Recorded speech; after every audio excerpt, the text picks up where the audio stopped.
And 65 years ago, when the Christian world stood in front of the ovens, they said, "What have we done?" And they were right. This was Christianity. Christianity created the Holocaust. Couldn't have happened without it. And the German churches ran full speed to embrace National Socialism. It's a Christian phenomenon, among other things.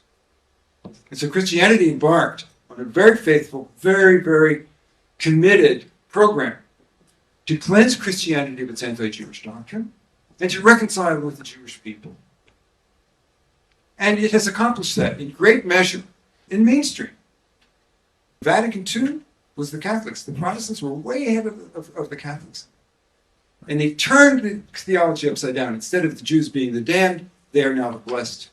God loves them best. They are the chosen people. The promises of the Old Testament are in force. And by the way, there's a real estate deal.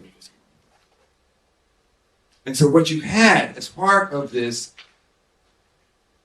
program of penitence for anti-Semitism and reconciliation and building bridges of trust with the Jewish people was a very steep, very slippery slope to endorsement of political Zionism, which is a political ideology which is responsible for one of the worst and most long-standing systematic violations of human rights in the world today. And so the program of Christian reconciliation with the Jewish people is, in a really tragic, ironic twist of history, in direct conflict with the very natural inclination of Christians and, unchurched people who are committed to human rights to take up the cause of Palestine. Christians aren't supposed to do it. And the last thing a Christian wants to be accused of is being anti-Semitic. It's a big club to have wielded at you. And so for the most part, Christians have backed off, and certainly institutional Christianity, which is very committed to maintaining their ties with the Jewish community, fight this very, very, very hard.